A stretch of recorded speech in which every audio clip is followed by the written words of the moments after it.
Hey, Cancer Warriors. My name is Tonya, and I'm here with Power Pantaloons podcast. We have a special guest with us today. Shira, welcome to the show. Thank you. So, today we're going to talk about your cancer journey, but you don't like the word journey, do you? No, I don't. I actually hated that the most out of everything. Cancer story, cancer adventure, I just call it my cancer cameo. cancer cameo. So, walk us through it. Do you want to start with the beginning or do you want to start somewhere in the middle or? I will be happy to start wherever you want to hear. I mean, the beginning really started with a phone call on the morning of May 13th, Friday, May 13th, before I had coffee. So, good Oh, morning. what a horrible way to start a day. So, you know, obviously I had found a lump. I had gone for a biopsy with me not thinking anything of it, the doctor not thinking anything of it. Everything was going to be fine. It was going to be great. And then I get this phone call and find out that no, not so much.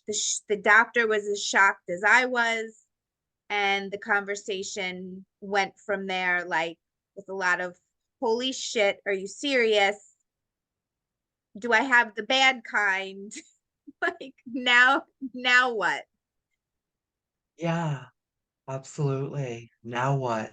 How did you like for a lot of people, like me included, when my doctor said you have cancer, everything after that was Charlie Brown's teacher, womp womp womp womp. Did you actually experience something like that, or was it different for you?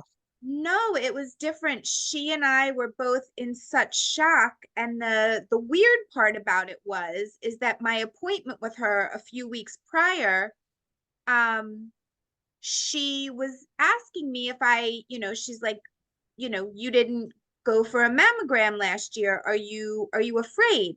And I said, no, I'm not afraid. I've just been fucking busy. Like I said, but I'm scheduling one now. And I said, plus I don't have time for cancer. I don't want to lose my hair. I just got it to do what I liked.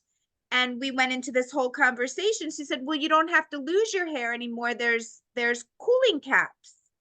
I said, what's a cooling cap? And she tells me all about the cooling cap. And there's this device you can get that freezes your head.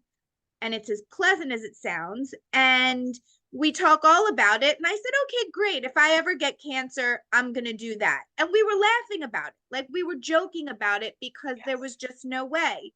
And a few weeks later, we're in the holy crap, we were just laughing about it. Let's never do that again. Right. And there you have it. But I really honestly, and I've been thinking about this a lot. Um, my reaction, once she gave me a bunch of numbers, you want to call here and do this and do this. She gave me the steps, I wrote it down. Once I got off the phone with her, I literally, and I remember it vividly, like I looked up at the sky and I laughed. I said, I see you, universe. I said, okay. I said, touche, because I had just been talking to somebody not long before about how much over the past couple years, uh, throwing myself into personal development and working on receiving and really, really feeling grounded and getting back to myself. And I was like, I got this. Like, I really feel like I've done all this work, like I'm in a great place. And now all of a sudden, the universe like throws me this test, and I was well aware of that, what was going on the second I hung up the phone. Like I laughed, like I was like, all right, let's go. Mm, yeah. I just, yeah. All right. So, what was the treatment plan? So my treatment plan was, you go for a bunch of tests and meet everybody first. And my treatment plan was lumpectomy with lymph node removal. This was the suggestion. Chemo, radiation, and immunotherapy. And they give you the choice. Do you want to have surgery first or do you want to have surgery after chemo? And I chose to have surgery first. Yeah. Yeah. What was the official diagnosis? It was, I believe it was invasive ductal carcinoma. Carcinoma. Okay. All right. Okay.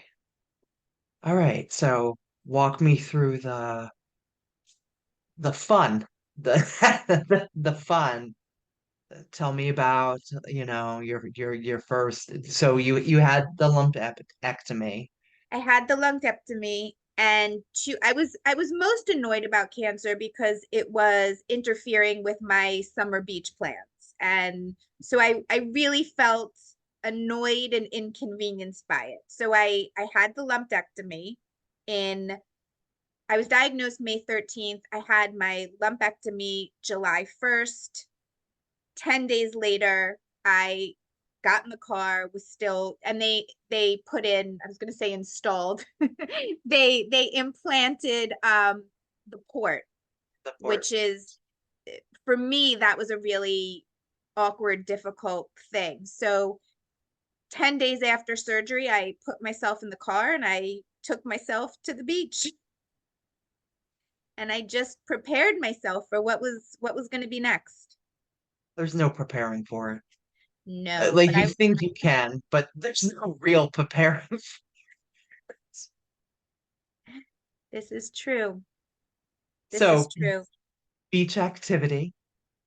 I really sat on the beach by myself. I stared at the ocean because now you're not allowed to go into the ocean because I had just had surgery. I still, I'm sitting on the beach with the glue still from surgery. I'm still bruised. My whole world is flipped upside down. It's like, well, damn it, I'm gonna at least be tan. And I really just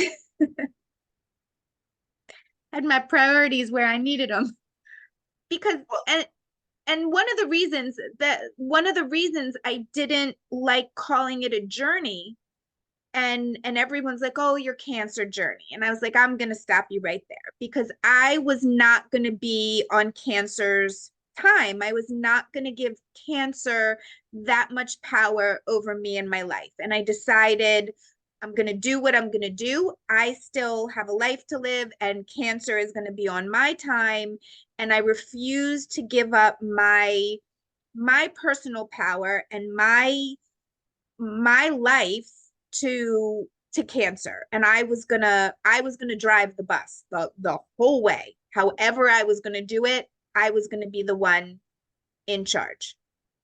yeah, yeah. And I think, you're going to the beach to gear up was your way of having control because I know for me, I felt powerless, but I was like, that's not gonna happen for me. Like I set a plan and I know we've talked, so I know that you set a plan and so let's talk about that. I did. And the beach, I from the time I was little, I feel very connected to the beach. It's a very spiritual grounding place for me.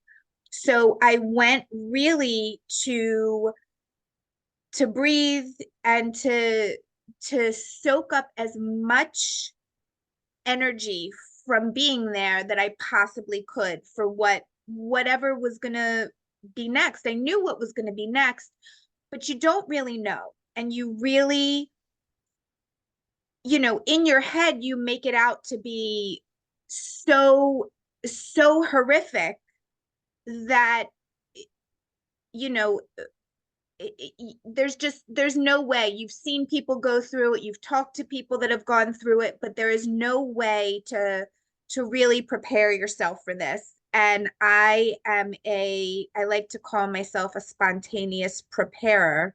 Like I will pre-plan for things so I'm ready for any scenario, and there's really no way to do this. So what I decided was The only thing I had control over was me, and I was going to stand up for myself. I was going to preserve my energy and spend it where I wanted to, not where I didn't want to. And really I told my oncologist from the beginning, I understand you went to medical school. I understand this is the procedure, but the way this is going to work is I'm going to prioritize my well-being from the entire thing. And my sister was the first person I called when I after I made all the appointments, I called her first.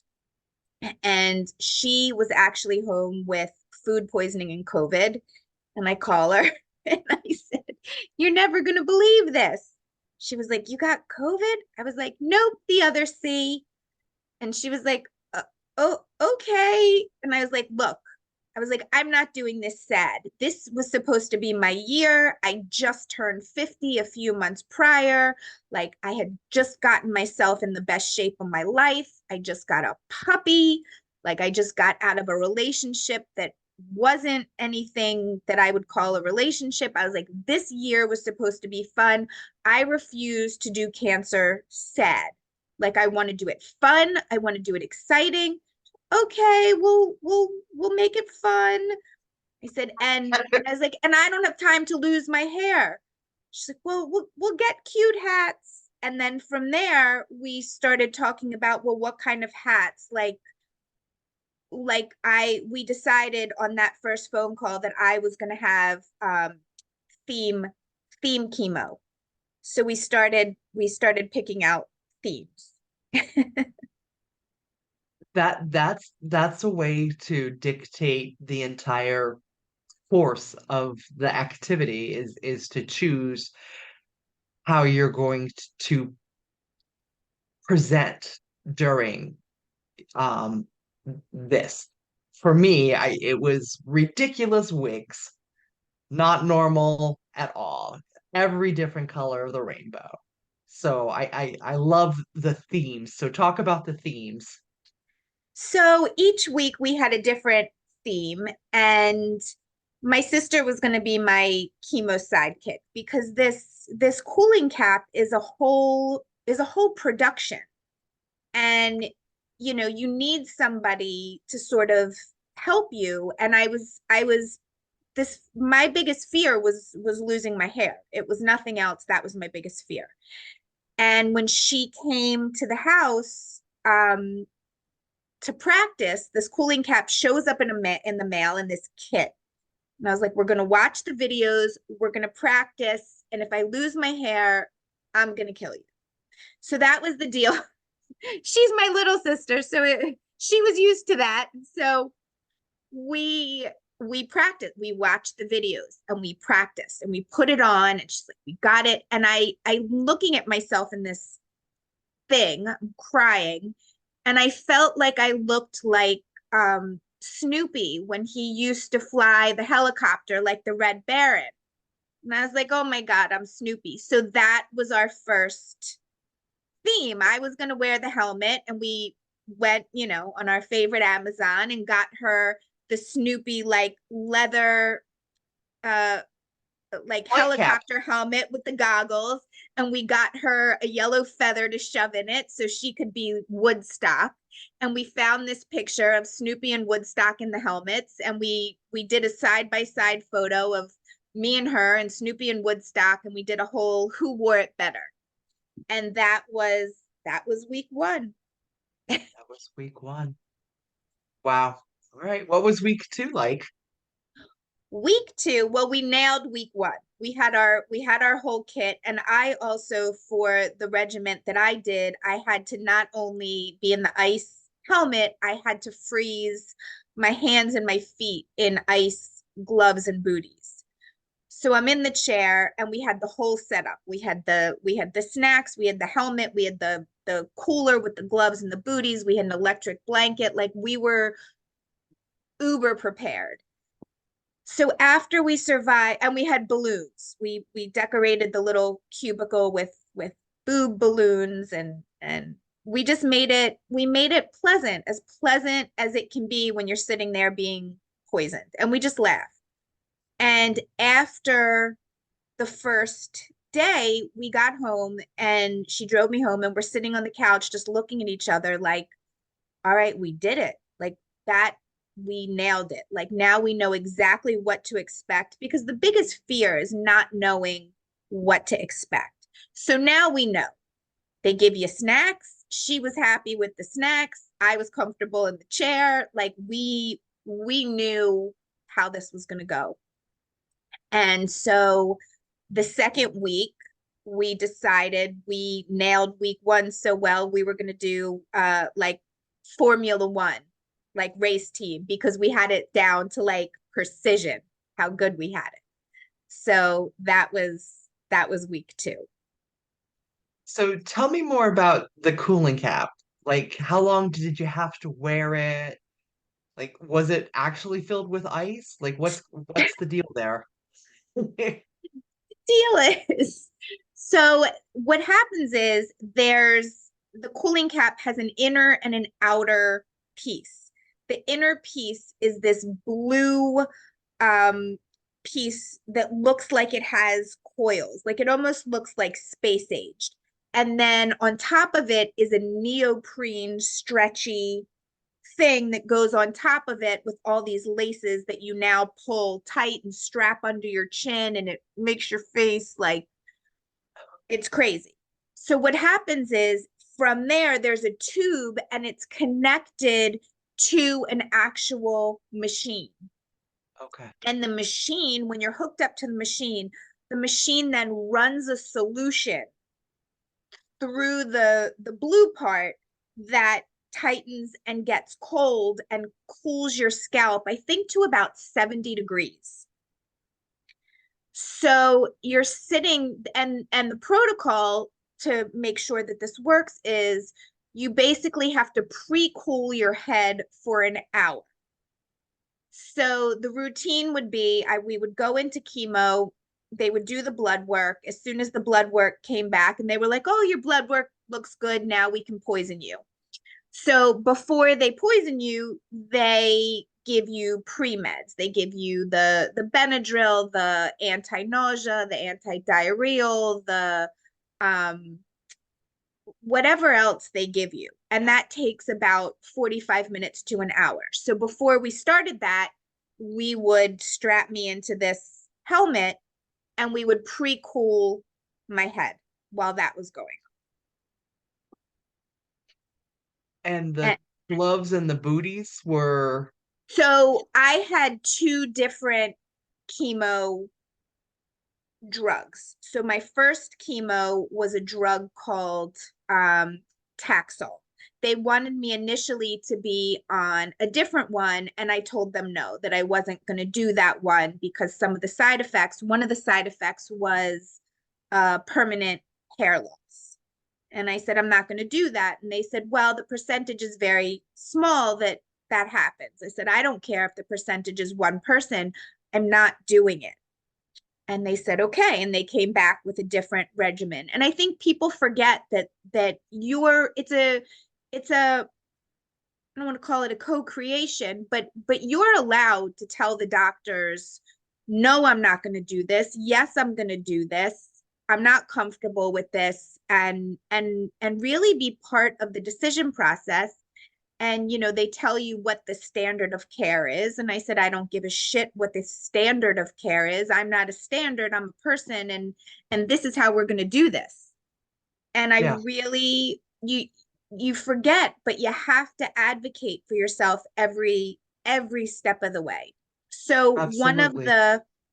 one of the drugs they had me on was called Taxol, and that particular one could cause neuropathy, which sounds as pleasant as it is. And one of the ways to possibly prevent it is to ice your hands and feet. And the whole thought behind icing your head and icing your hands and feet is, when you're cold, the blood isn't circulating to those areas as much. So it's sort of not allowing the drugs to go to that area as much as it would if you had full circulation at body temperature.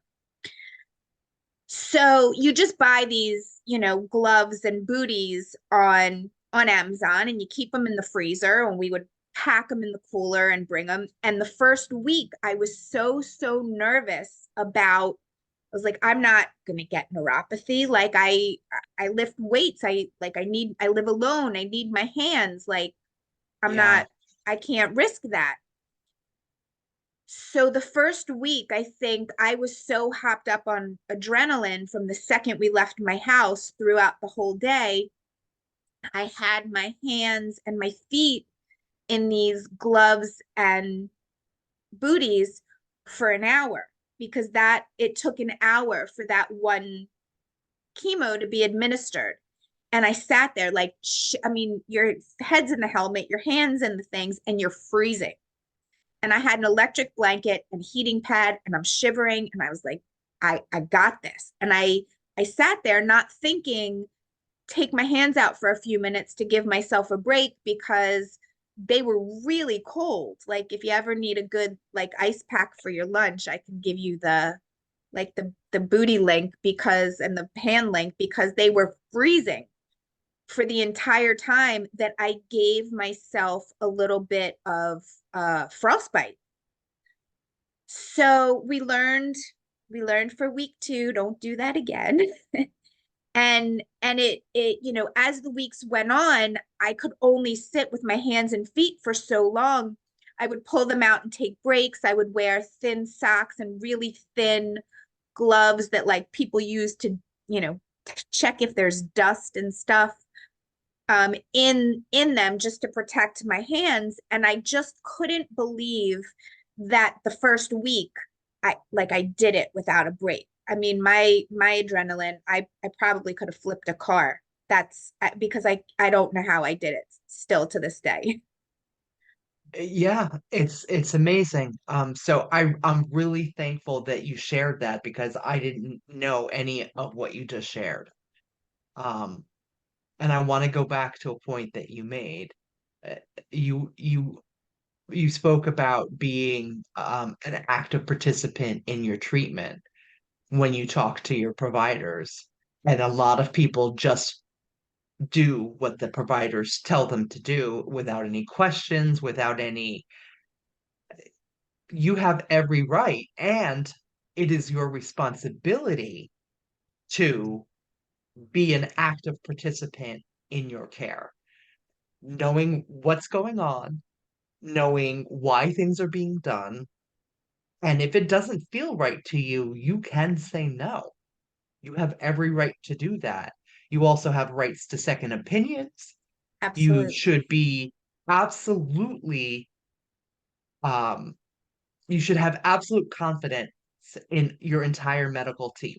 So if you don't vibe with your oncologist, go find a different one. Like it's your life, And like literally.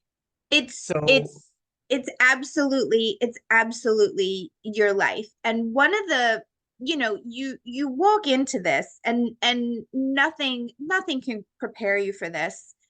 And my first one of my meetings with my surgeon, my sister was with me, and it's like you finish this meeting and it's very overwhelming, because especially with breast cancer, which is what I had, there's a million different types. So depending on what type you have, there's initials and protocols, and each one is different.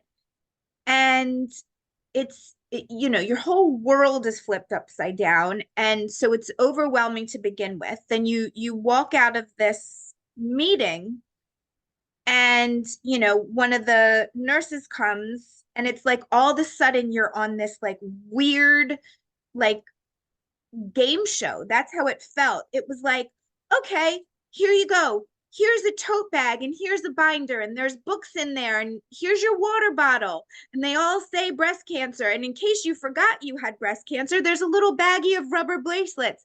And if you really, really, really, really want to know what's extra special about this, if you forget, there's nail files with the pink ribbon. So you will never forget that you are going through breast cancer here. And you walk out of the office with a bag and water bottles and books and binders and notes and pens and bracelets and shit. Like, did I just get cancer swag? Like, it was mind blowing. I And I I didn't get that.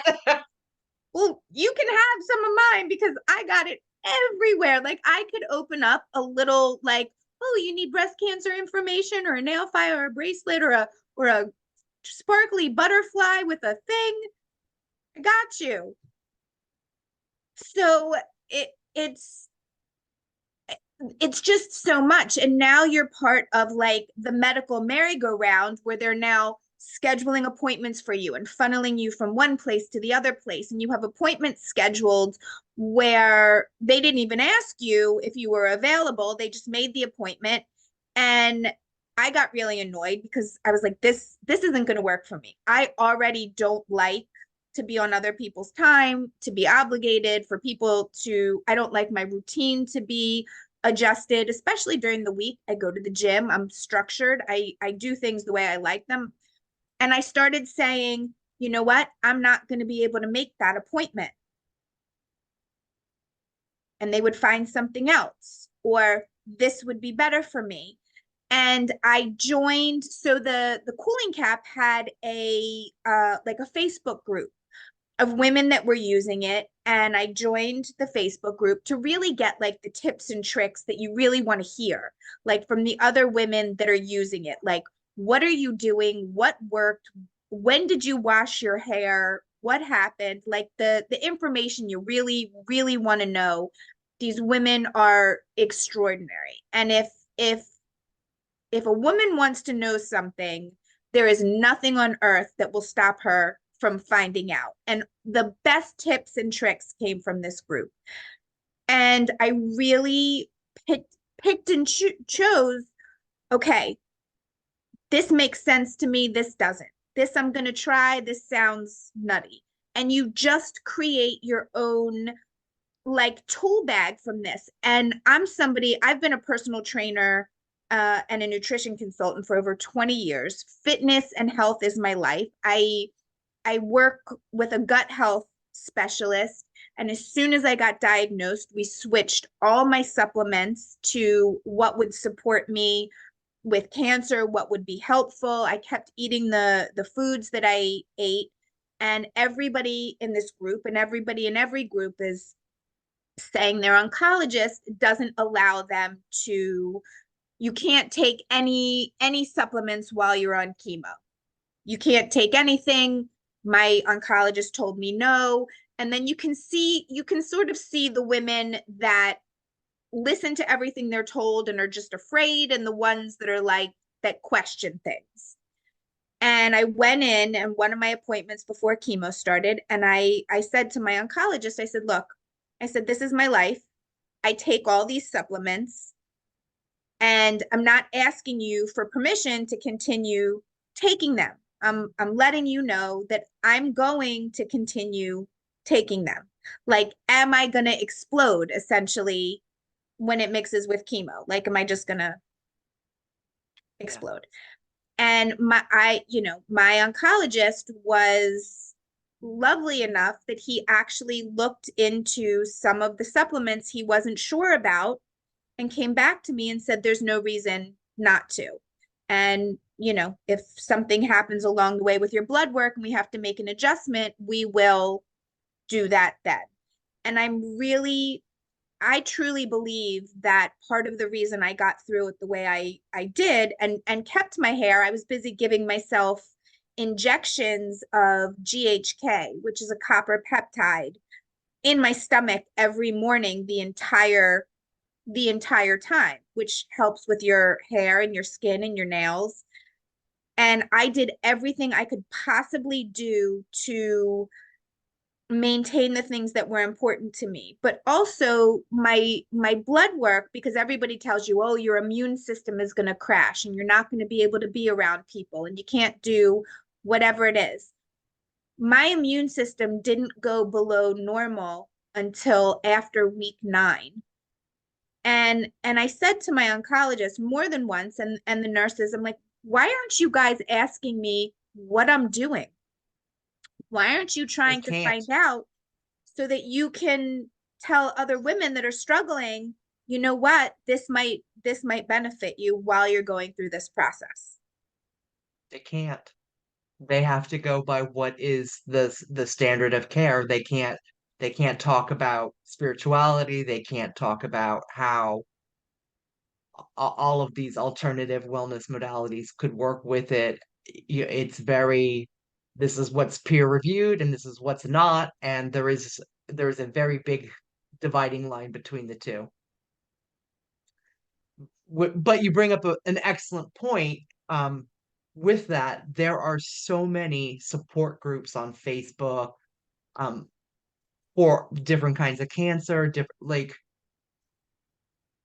when I was diagnosed back in 2007, there really wasn't that kind of support. There was a Gilda's Club, if you've heard of that, but other than that, there really wasn't any kind of, not that I was made aware of, and that's part of the problem too. Where you go, what institution you go to, what hospital system you get involved in, their resources could be completely different than the one 2 towns over. And Yeah. so that's a factor in deciding where you want your care. I understand that if you have insurance, you have to do in-network stuff. I get that, but there's a level of participation on your part that you should put in. And there's a lot I didn't know before I started, and there's a lot more I know now. Yeah. That's I mean, fortunately, I have great insurance, so I got to really choose where I went. And I also am very fortunate to have gotten cancer in Maryland, where I have access to some of the best hospitals in the country. I'm picking between University of Maryland, Mercy, Johns Hopkins. So I have some of the best resources, but it, you know, it's still a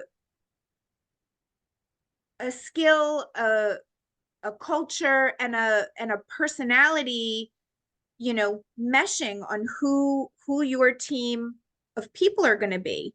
yeah, And I didn't know initially about proton therapy. I didn't do traditional radiation. I ended up opting for proton therapy. And I was really, really lucky that that was available and that that was covered by insurance. And um,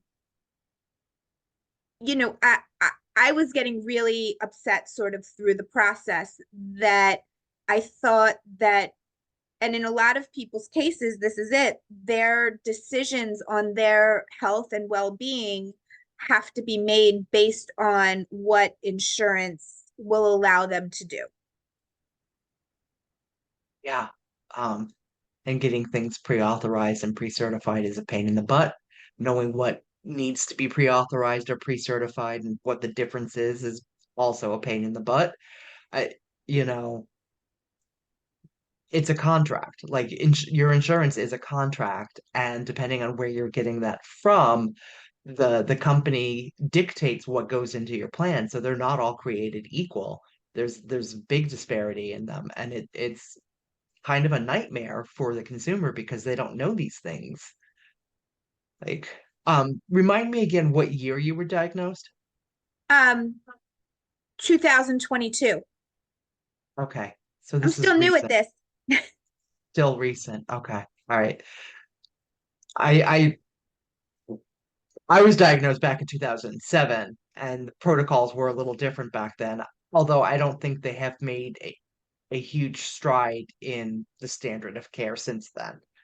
Because when I was diagnosed, the American Cancer Society's statistics were 1 in 3, and now they're 1 in 2 will have some kind of cancer before they die. And that's it's going the wrong direction with as much money as we put into research. Like, what the fuck? Like, why is it going the wrong direction? And here's the while I was going through this, my sister's best friend from like first grade was currently basically dying of breast cancer. She was in her like mid to late 40s, and she'd been battling it for 7 years. Wow. From my diagnosis until finishing, I believe 5 people younger than me in close proximity to me, maybe only removed by one person, were all diagnosed. I didn't have a genetic marker.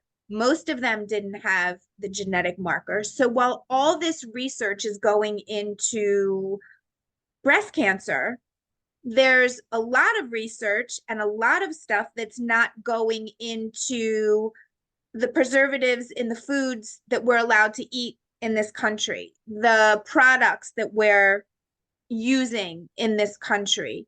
And this is probably going to be incredibly controversial, and I don't care, but I fully believe that a contributing, if not the main factor that I got breast cancer was because I had no genetic markers, was that was on birth control for a very long time, starting in I guess, the very late 80s, early 90s, before it was what it is now. And in my mid 40s, I did IVF, and um, all of the, hormones and things I was injecting myself with to try to have a Yeah. baby. And there's nobody that can tell me otherwise that that didn't play a factor, especially based on the way I live my life. Yeah. Um, with the emphasis that they put on genetics, you would think that most of that is caused by genetics. It's not. No. It's like 5 to 8% of the cancers are genetic. The rest of it is environmental or toxins. So I think that's a whole bunch of the wizard behind the curtain, look over here kind of stuff going on, when we really do need to look at what we're putting in our bodies when it comes to the food that we're eating, as well as the products that we're using to clean ourselves, to clean our houses, from the whatever in the wallpaper, and the floor varnish, and the new car smell, like all of these factors, all of its chemicals. And the really like infuriating pieces for me was the amount of women that are being diagnosed with extreme cases of cancer younger and younger. And not just that, but the way, you go in as a woman and you ask certain questions. Like, chemo is going to flip you up, down, and sideways. It doesn't matter how well you take care of yourself, it puts you into forced menopause. You lose, your hair, your eyebrows, your eyelashes. Like, nostril hair is a very underrated accessory. Like, the things that you don't expect happen to you. And then Yeah, you're left with these random side effects, and you're speaking to the doctors about it, and they say, well, you're 50 now, so weight gain, and or your which is it's hormones, gaslighting. or That's gaslighty horse shit right there. it's That's what that completely is. gaslighting. And excuse me. Yeah, it's horrible when they say stuff like And, that to you. It's horrible. And I had a reaction to one of the chemos and afterwards, and I'm the crazy person. I tracked my macros during chemo. Like I was going to be in charge of this. Sorry. No, it's all right. Take another sip. Um, yeah, like keeping track. I recommend doing stuff like that and keeping track of the food you're eating, the supplement, like keeping track of everything so that you keeping track of your symptoms and your side effects, keeping track of all of that. Well, I blew up with fluid afterwards. Like all of a sudden, I was swollen, I was puffy, and they basically tell you, I said, look, like, and I'm in tears because not just was my clothes not fitting and I was miserable, you don't feel good, your clothes now don't fit. And like I said, I watched what I ate during chemo. I exercised during chemo. Like I walked, I went to Pilates, like I stayed as active as I possibly could, as much as I possibly could. And not just because it helps with some of the side effects, but for my own, like, you are not derailing what matters to me. Like, this is who I am, cancer or not. And when they start telling you, well, you know, you're 50 now and menopause, and now they're talking about my area of expertise and they're wrong. And I used to fight with them. I used to tell them it was completely irresponsible to give women this information, making them feel like they have to settle. Just because even the healthiest woman going through menopause is not stuck with weight gain. It is a load of crap. The reason is because if you don't know how to tell this woman what changes to make, how to eat, or what lifestyle to do to manage the hormones, regardless of her age, that's not her problem. That's yours. And having women feel like they have to settle, and so many women go in thinking, you know, this is what everybody says is going to happen. This is what's going to happen. So now I just have to believe them. And I just think to myself, I never believed them. I learned, I knew better, and the information I didn't know, I continued to seek out. And I asked them, like in tears, will I ever be able to lose this weight? Will I be able to do it? And my oncologist looked at me and said, probably not by, you know, probably not by this summer. This is when I finished everything the end of January 2023. And somewhere a few months after that, my oncologist said, you probably won't be able to do it by this summer. So in my head, I heard, okay, hold my beer. And I did it. And not only did I get to my pre-chemo weight, I got 5 pounds less than my pre-chemo weight, still not feeling good, still not 100%, still not killing myself, because I followed the information that works. Yeah. And how dare them? Because if I would have believed what they told me, I would still be sitting there unhappy. Yeah. And and people just buy into whatever they're told. And I understand a lot of people just don't know, but look for it. If you want something, you look for it. You look for the answers.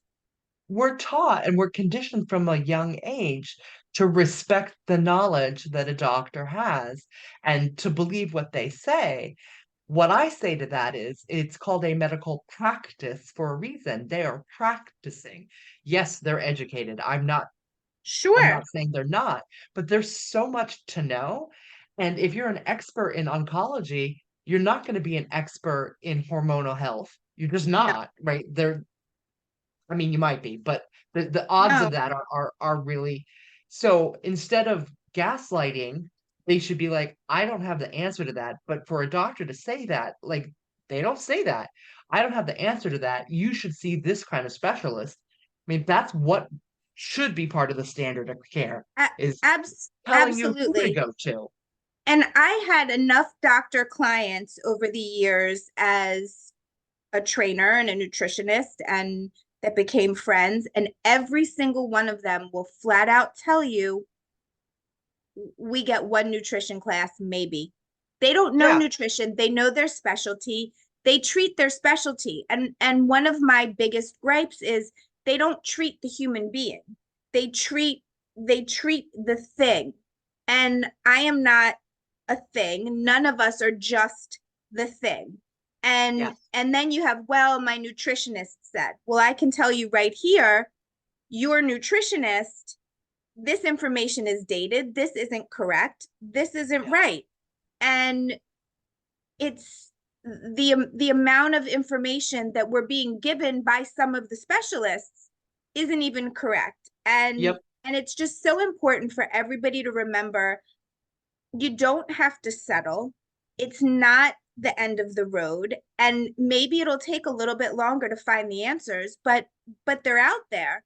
And really advocate for yourself. Like my immunotherapy, I was getting immunotherapy, which is an injection you get every 3 weeks. I started it on my first day of chemo, and it was supposed to be every 3 weeks for a year. Well, I was just shy of 6 months. I was still going through radiation proton therapy, which was so not pleasant. And I went in for my injection and to meet with the oncologist. And I had made a decision that I was not going to continue with immunotherapy. I was finished. I was finished being poisoned. I wanted my system to start getting back to its norm. I wanted it to start healing and repairing. And I wasn't going to put any outside uncontrollable thing in it anymore. And I was bracing myself to have an argument with him. Like I was going to do what I wanted, but I was bracing myself. And I went in and he said, "All right." He's like, "You're almost at 6 months." He's like, "Really, the difference," and I had looked this up already, so I knew, but he says to me, the difference between stopping at 6 months and stopping at a year is only like 0.4%. 0.4%. I looked at him. I said, "I know." I said, "I looked that up." I said, "That's like dirt in your petri dish." I said, "That's bullshit. That's yes, bullshit. Why do you continue with people for a year if stopping at 6 months is fine?" And then you get the bill, and every injection, they're billing the insurance company $18,000. yeah, yeah. I when I went through my journey, I do consider mine a journey because it was almost a year long and it was particularly brutal. I stopped looking at the explanation of benefits when the insurance company paid out. Not was billed, but when they paid out $1 million. And I was nowhere near done. So, like, there's no way I would have been able to afford that without insurance. No, no, I mean, it's insane. And the hard part is for me is I am now left with issues created by, and I'm sure you are, as most people are, I am left with issues created by treatment that was supposed to help me. Yes. So now once a week I'm at acupuncture, I'm at physical therapy, I have to start going to the lymphedema clinic, I need to go for massage therapy. And while people says, "Oh, that sounds nice, a massage," it's not nice. It's so painful that you can't even relax because the scar tissue from radiation has attached itself Yeah. to my skin, and my ribs, so my ribs don't move when I breathe. I also, this is a fun one, I also go and get prolotherapy, which my oncologist didn't even know what it was, and luckily I had been doing it prior to all of this for a shoulder injury. And we just continued with it. It's these injections that I get directly into my breast and the scar tissue, to try to break up some of the scar tissue and rehydrate it so I can get some movement. Insurance doesn't cover all of those things, or they No, don't cover it to the degree that you need it. And the doctor that does the prolotherapy for me, she says, you know, a lot of women that get mastectomies have this issue, and they don't even know that this treatment exists, and their chest hurts like you're saying, and their doctors send them to pulmonologists because they think it's a chest or a lung issue, and they put them on asthma medication, which is not the problem or what they need. no, there's a lot of medical misdiagnosis all over the place. Yeah. All right. Well, Shira, I really, really appreciate you coming over here and sharing your story. That's quite incredible. You have talked about things that nobody knows about, which is beautiful. And I appreciate you sharing that. Oh, I'm so glad. Like, and I said from day one, if whatever I went through can help one person, like you know, that's why I'm here. Yep. That is exactly why I do this. If there's something that we talk about on the show that helps one person, and I know that it does because the entire point of this is to be the resource I needed and didn't have when I was going through mine. And yeah, so again, thank you very much. Absolutely. I'm so happy to be here with everybody. Thank you for having me. Thank you. And until next time, Cancer Warriors, go get your annual exams. They're important.